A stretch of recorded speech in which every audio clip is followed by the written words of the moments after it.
ನೋಡಿ, ಈ CM site ವಾಪಸ್ ಕೊಟ್ಟಿದ್ದ ನಂತರ ವಿಪಕ್ಷಗಳಿಗೆ ಇದೊಂದು ರೀತಿಯಾಗಿ ಅಸ್ತ್ರವಾಗಿ ಸಿಗ್ತಾ. ಹಾಗಾಗಿ ಸಿದ್ದರಾಮಯ್ಯನವರು ರಾಜೀನಾಮೆ ಕೊಡಬೇಕು. ಯಾಕೆ ವಾಪಸ್ ಕೊಟ್ಟರು ಸೈಟನ್ನ? ತಪ್ಪು ಮಾಡಿದ್ದಾರೆ ಅಂತ ತಾನೇ ಅರ್ಥ. ಹೀಗಂತ ಅಸ್ತ್ರವನ್ನ ಬಳಸ್ಕೊಳ್ತಾ ಇದ್ದಾರೆ. ಈ ಮೂಡಾ ಫೈಟು ಜೋರಾಗ್ತಾ ಇದ್ದಂತೆ 14 ನಿವೇಶನಗಳನ್ನ ವಾಪಸ್ ಕೊಡಲಾಯಿತು.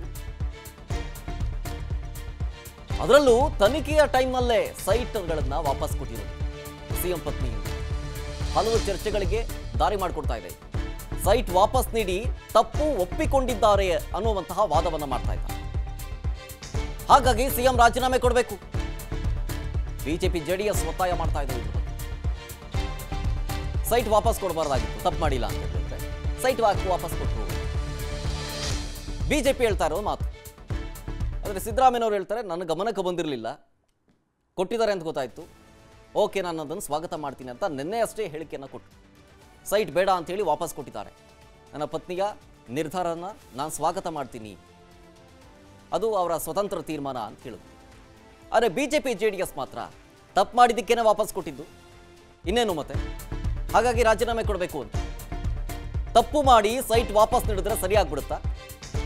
ಬಿಜೆಪಿ ನಾಯಕರು ವಾಗ್ದಾಳಿ ಮಾಡ್ತಾ ಇರೋದು ಈ ತರ. ಸಿದ್ದರಾಮಯ್ಯನವರು ರಾಜೀನಾಮೆ ಕೊಡಲೇಬೇಕು, ನಾವು ಹೋರಾಟ ಮಾಡ್ತೀವಿ ಇದ್ರ ಬಗ್ಗೆ ಅಂತ ಬಿಜೆಪಿ ಪ್ಲಾನ್ ಮಾಡ್ಕೊಳ್ತಾ ಇದೆ. ದಸರಾ ಬಳಿಕ ಹೊಸ ಹೋರಾಟ ಶುರು ಮಾಡುತ್ತೆ ಬಿಜೆಪಿ. ದಸರಾ ಮುಗಿಲಿ, ಅವಾಗ ಪ್ರತಿಭಟನೆ ಮಾಡ್ತೀವಿ ಅಂತ ಬಿಜೆಪಿ ಪ್ಲಾನ್ ಮಾಡ್ಕೊಳ್ತಾ ಇದೆ.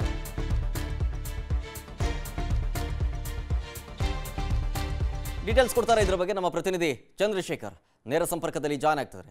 ಚಂದ್ರು, ಒಂದು ಕಡೆ ಸ್ವಪಕ್ಷದಲ್ಲಿ ಅಂದ್ರೆ ಕಾಂಗ್ರೆಸ್ನಲ್ಲಿ ಡಿಫೆಂಡ್ ಮಾಡ್ಕೊಳ್ಳೋದು ಹಿಂಗೆ ಮಾಡ್ಬಿಟ್ರಲ್ಲ ಅಂತೇಳಿ ಸ್ವಲ್ಪ ಅಸಮಾಧಾನವನ್ನು ಹೊರ ಹಾಕ್ತಾ ಇದ್ದಾರೆ. ಆದರೆ ಬಿಜೆಪಿ ಇದನ್ನ ಎನ್ಕ್ಯಾಶ್ ಮಾಡ್ಕೊಳ್ತಾ ಇದೆ. ಎನ್ಕ್ಯಾಶ್ ಮಾಡಿಕೊಂಡು ಹೋರಾಟ ಮಾಡೋದಕ್ಕೆ ಪ್ಲಾನ್ ಮಾಡ್ಕೊಳ್ತಾ ಇದೆ. ಅದರದ್ದು ದಸರಾ ಆದಮೇಲೆ ಅಂತ. ಯಾವ ರೀತಿ ಇರುತ್ತೆ ರೂಪುರೇಷೆ ಅಂತ? ಶರತ್, ಖಂಡಿತವಾಗ್ಲೂ ಮೂಡಾ ಹಗರಣಕ್ಕೆ ಸಂಬಂಧಪಟ್ಟಂತೆ ಸದನದಲ್ಲಿ ಯಾವಾಗ ಉತ್ತರ ಕೊಡೋದಿಲ್ಲ, ಒಂದು ದಿನ ಸದನವನ್ನು ಮೊದಲೇ ಮೊಟಕು ಕಳಿಸ್ತಾರೆ. ಆಗ ವಿವಿಧ ಹಂತದಲ್ಲಿ ಪ್ರತಿಭಟನೆಯನ್ನು ಮಾಡ್ಲಿಕ್ಕೆ ಮುಂದಾಗ್ತಾರೆ. ಪ್ರತಿಭಟನೆಯನ್ನು ಸರ್ಕಾರವನ್ನು ಬಳಸ್ಕೊಂಡು, ಪೊಲೀಸರನ್ನು ಬಳಸ್ಕೊಂಡು ಹತ್ತಿಕ್ಕುವಂಥ ಕೆಲಸವನ್ನು ಸರ್ಕಾರ ಮಾಡುತ್ತೆ. ಸೊ ಅದ್ರ ಜೊತೆಯಲ್ಲಿ ಆ ಬಳಿಕ ಮೈಸೂರು ಮೂಡಾಗೆ ಮುತ್ತಿಗೆ ಹಾಕುವಂಥ ಪ್ರಯತ್ನವನ್ನು ಮಾಡ್ತಾರೆ. ಆದರೆ ಬೆಂಗಳೂರಿನಲ್ಲೇ ಅವ್ರನ್ನ ಬಿಡದಿ ಬಳಿ ತಡೀತಾರೆ. ಸೊ ಅದಾದ ಬಳಿಕ ಪಾದಯಾತ್ರೆ ಘೋಷಣೆ ಮಾಡ್ತಾರೆ. ಪಾದಯಾತ್ರೆ ಕೂಡ ಯಶಸ್ವಿ ಆಗುತ್ತೆ. ಅಲ್ಲಿಂದ ಶುರುವಾದಂಥ ಈ ಒಂದು ಹೋರಾಟ ಬಿಜೆಪಿಯದ್ದು. ಸೊ ಈ ಒಂದು ಪಾದಯಾತ್ರೆ ಬಳಿಕ ಸ್ನೇಹಮಯಿ ಕೃಷ್ಣ ಆಗಿರ್ಬೋದು, ಟಿ ಜೆ ಅಬ್ರಹಂ ಅವರಾಗಿರ್ಬೋದು, ಅಥವಾ ಪ್ರದೀಪ್ ಅವರಾಗಿರ್ಬೋದು, ಎಲ್ಲರೂ ಕೂಡ ರಾಜ್ಯಪಾಲರಿಗೆ ದೂರನ್ನು ಕೊಡ್ತಾರೆ. ಅಲ್ಲಿಂದ ಶುರುವಾದಂಥ ಒಂದು ಪ್ರಾಸಿಕ್ಯೂಷನ್ ಮತ್ತು ಕಾನೂನು ಹೋರಾಟ ಇದೆಲ್ಲವೂ ಕೂಡ ಒಂದು ಹಂತದಲ್ಲಿ ಮುಗಿದಿದೆ. ಸೊ ಈಗ ಕೋರ್ಟ್ ಕೂಡ ಸೂಚನೆಯನ್ನು ಕೊಟ್ಟಿದೆ ತನಿಖೆ ಮಾಡಬೇಕು ಅಂತ.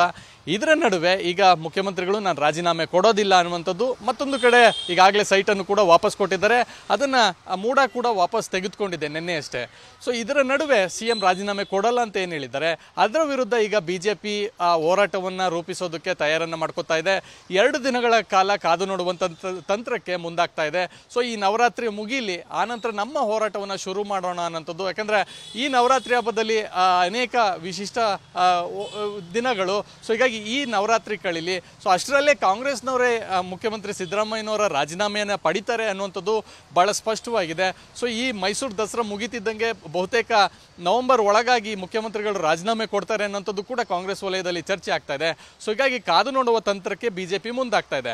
ಒಂದು ವೇಳೆ ಮುಖ್ಯಮಂತ್ರಿ ಸಿದ್ದರಾಮಯ್ಯನವರು ರಾಜೀನಾಮೆ ಕೊಡದೆ ಹೋದರೆ ಮುಂದಿನ ಹೋರಾಟವನ್ನು ಯಾವ ರೀತಿ ರೂಪಿಸಬೇಕು? ಯಾಕಂತಂದ್ರೆ ಈಗಾಗಲೇ ಪಾದಯಾತ್ರೆ ಮಾಡಿ ಯಶಸ್ವಿಯಾಗಿರ್ತಕ್ಕಂಥ ಬಿಜೆಪಿ ಮುಖ್ಯಮಂತ್ರಿಗಳ ರಾಜೀನಾಮೆಗೆ ಮತ್ತೆ ಯಾವ ರೀತಿಯಾದಂಥ ಹೋರಾಟವನ್ನು ಮಾಡ್ತಾರೆ ಅನ್ನೋಂಥದ್ದು ಬಹಳ ಕುತೂಹಲ ಇದೆ. ಈಗಾಗಲೇ ರಾಜ್ಯಾಧ್ಯಕ್ಷ ವಿಜೇಂದ್ರ ಸೇರಿದಂತೆ ಬಿಜೆಪಿಯ ಪ್ರಮುಖ ನಾಯಕರು ಈ ಬಗ್ಗೆ ಚರ್ಚೆಯನ್ನು ಕೂಡ ಮಾಡಿದ್ದಾರೆ. ಸೊ ಮುಂದಿನ ದಿನಗಳಲ್ಲಿ ಯಾವ ರೀತಿ ಹೋರಾಟವನ್ನು ಮಾಡಬೇಕು, ಮುಖ್ಯಮಂತ್ರಿಗಳನ್ನು ಯಾವ ರೀತಿ ಕುರ್ಚಿಯಿಂದ ಕೆಳಗಿಳಿಸಬೇಕು ಅನ್ನೋಂಥದ್ದು. ಯಾಕಂದ್ರೆ ಈ ಹಿಂದೆ ವಿಪಕ್ಷ ನಾಯಕರಾಗಿದ್ದಂಥ ಸಂದರ್ಭದಲ್ಲಿ ಸಿದ್ದರಾಮಯ್ಯನವರು ಮಾತನಾಡಿದಂಥ ಅನೇಕ ವಿಚಾರಗಳನ್ನು ಎಳೆತರುವಂಥ ಕೆಲಸವನ್ನು ಮಾಡ್ತಾ ಇದೆ. ಮುಖ್ಯಮಂತ್ರಿಗಳಾಗಿದ್ದಾಗ ಯಾಕೆ ಅನ್ವಯಿಸೋದಿಲ್ಲ ಅನ್ನೋಂಥದ್ದು. ಸೊ ಹೀಗಾಗಿ ಮುಂದಿನ ಹೋರಾಟ ಯಾವ ರೀತಿ ಇರುತ್ತೆ ಅನ್ನುವಂಥದ್ದು ಬಹಳ ಕುತೂಹಲ ಇರತಕ್ಕಂಥದ್ದು. ಶರತ್, ಥ್ಯಾಂಕ್ ಯು ಚಂದ್ರು. ಡೀಟೇಲ್ಸ್ಗಾಗಿ ಅನುಕ್ಷಣದ ಸುದ್ದಿಗಳಿಗಾಗಿ ವಿಸ್ತಾರ ನ್ಯೂಸ್ ಯೂಟ್ಯೂಬ್ ಚಾನೆಲ್ ಸಬ್ಸ್ಕ್ರೈಬ್ ಮಾಡಿ. ಹೊಸ ಸುದ್ದಿಗಳ ನೋಟಿಫಿಕೇಶನ್ಗಾಗಿ ಬೆಲ್ ಐಕಾನ್ ಕ್ಲಿಕ್ ಮಾಡಿ. ಲೇಟೆಸ್ಟ್ ಅಪ್ಡೇಟ್ಸ್ಗಾಗಿ www.vistaranews.com ವೆಬ್ಸೈಟ್ಗೆ ವಿಸಿಟ್ ಮಾಡಿ.